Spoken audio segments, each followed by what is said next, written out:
Bah écoutez, nous sommes actuellement le jeudi, je sais plus combien janvier, 14 janvier, 22h46, et nous n'avons plus de courant. Je viens de clôturer mon vlog, et on n'a plus de courant, plus rien. Les enfants sont au lit, pour l'instant ils n'ont pas capté qu'il n'y avait pas de lumière. J'espère que ça va rester.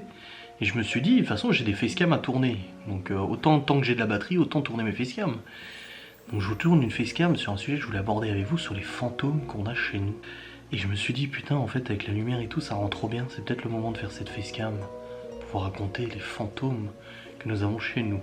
C'est une petite, voilà, vraiment, on est sur une facecam de type Eco Plus, Cdiscount, Eco Plus Discount, tout ce que tu veux, dans la mesure où la qualité vidéo est tellement à chier. Je peux pas tourner avec le GH5 plus rien, j'ai plus de courant de toute façon à la maison, hein. Je peux même pas enregistrer mes facecam, donc c'est du grand n'importe quoi. Et ça faisait un moment que je voulais vous dire ça parce que je sais pas si vous avez remarqué, mais dans le live que nous avons fait avec Geoffrey, le live de 17h, tout à la fin du live, nous avons entendu dans le mur. Cependant, cette semaine-là, les enfants n'étaient pas là, les chiens étaient en bas. Et Laura dormait. Donc quand nous avons entendu ce toc toc toc, je suis allé voir Laura et en fait j'ai constaté.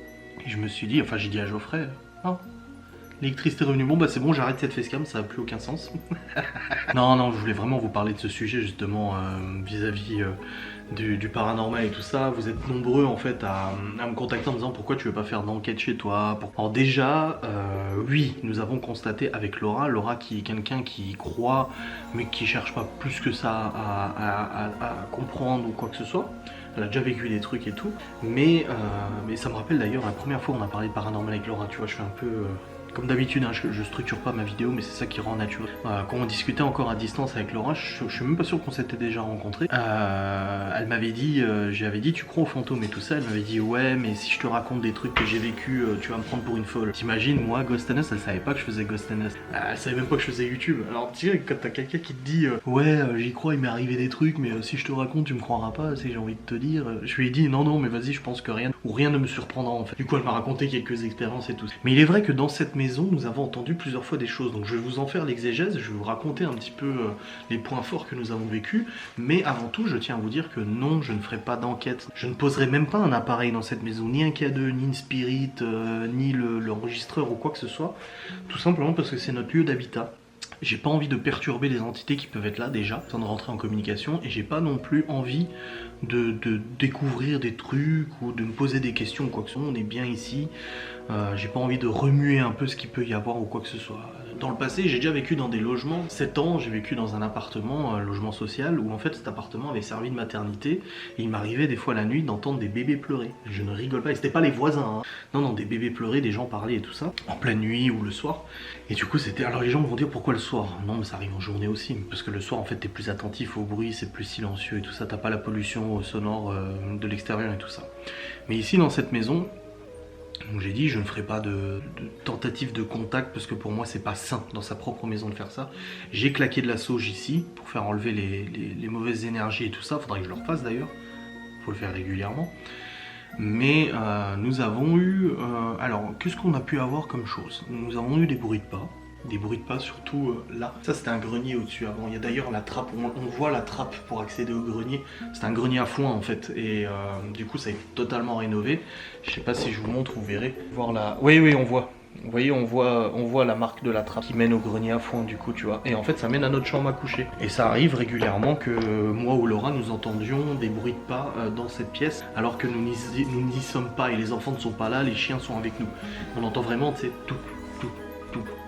Des bruits de pas. Ça c'est une première chose qu'on a eu. Des toquements comme la dernière fois avec Geoffrey, ou si vous avez regardé le live, je vous invite à aller le regarder si vous ne l'avez pas regardé, on entend toquer alors qu'il n'y a absolument personne dans la maison, aucun enfant ou nous-mêmes n'avons toqué sur des portes ou quoi que ce soit. Des portes qui s'ouvrent, oui, ça arrivait aussi, la porte du grenier en l'occurrence, qui un jour s'est retrouvée ouverte alors que je ne l'ai jamais ouverte, et puis en plus pour l'ouvrir, elle est chiante en fait, elle racle, donc pour l'ouvrir, il faut vraiment donner un coup pour l'ouvrir, tu vois. C'est pas la porte qui avec un petit poup, elle s'ouvre, tu vois. Donc il y a cette porte là qui s'est retrouvée ouverte alors que je l'avais jamais ouverte.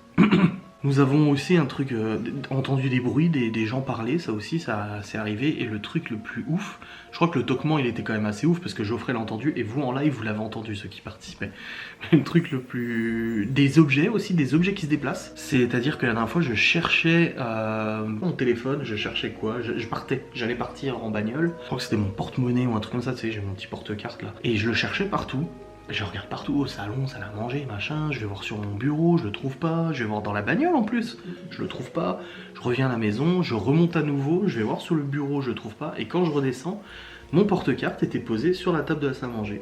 Mais bien en évidence, hein, sur le coin, tu vois. Alors je l'ai jamais posé ici, j'ai regardé la table, enfin je veux dire, souvent moi quand je pars en bagnole, je pose mes affaires sur la table justement, en attente de partir, et là s'il y était pas, c'est n'importe quoi.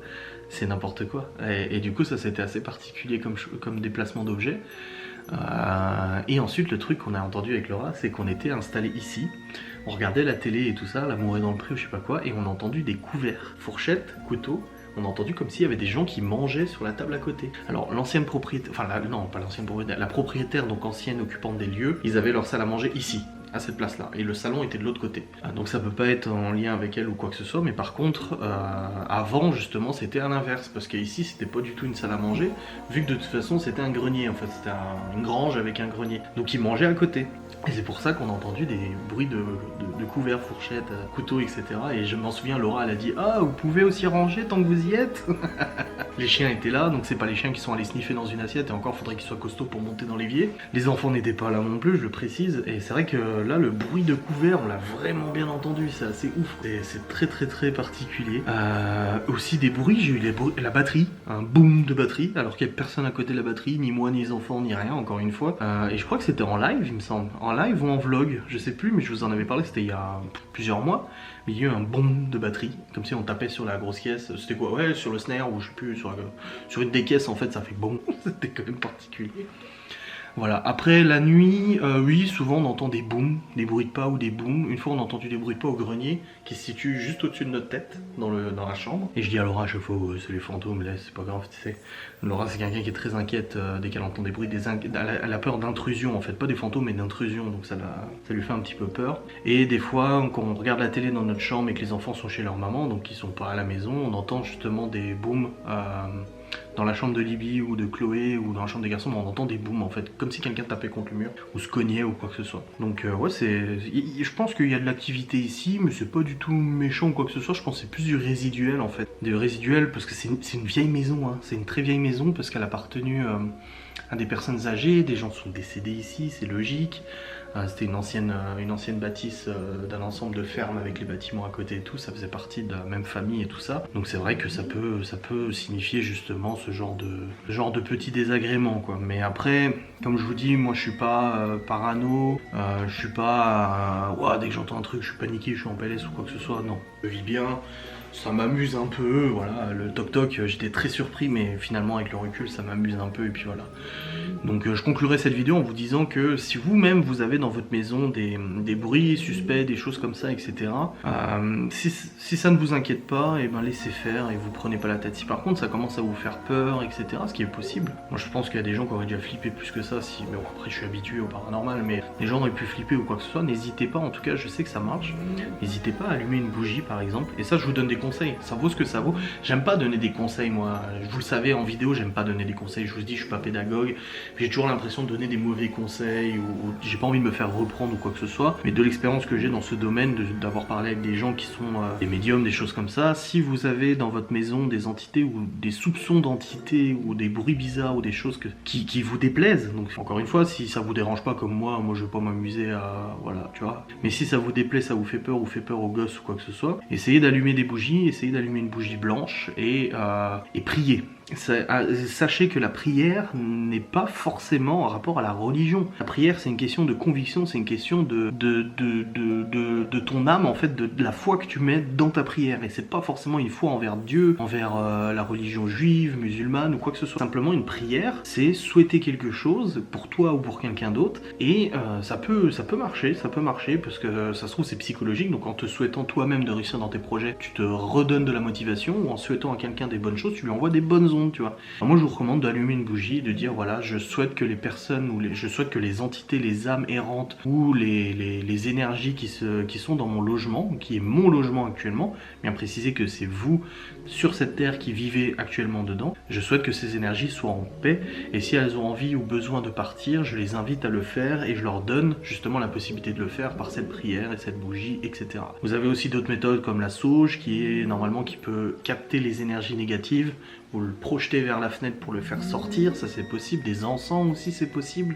Enfin voilà, il y a plein de choses, ou même carrément à voix haute, ça peut arriver si par exemple un jour, mettons vous êtes devant la télé et tout, vous entendez un truc qui vous fait flipper, des bruits de pas ou quoi que ce soit, vous êtes un peu en PLS, vous dites à haute voix, vous me faites peur, s'il vous plaît, laissez-moi tranquille ou arrêtez de faire du bruit. Et je vais passer pour un illuminé, mais j'en ai rien à foutre de toute façon avec avec toutes les étiquettes qu'on m'a collées sur la tronche, je passe après. Mais n'hésitez pas à dire à voix haute, vous me faites peur, arrêtez s'il vous plaît de faire du bruit, voilà, vous essayez. Et je suis persuadé que ça peut aider des gens. Donc c'est vrai qu'on me demande souvent qu'est-ce que tu fais pour, bah voilà, je vous donne quelques pistes de conseils. Je vous recommande aussi d'aller voir sur internet, vous pouvez aussi trouver plein de conseils, sûrement des pierres aussi. Lithothérapie, je suis pas trop calé là-dessus, c'est pas trop mon truc, donc je pense qu'on ne sait pas trop, vaut mieux se taire, donc je n'y connais pas grand chose. Mais je sais qu'il y a des pierres qui peuvent aussi aider à capter les mauvaises énergies ou les énergies qui sont un peu errantes ou quoi que ce soit. Donc je vous conseille de vous rapprocher de spécialistes ou de personnes qui connaissent vraiment bien ce domaine et tout ça. Voilà.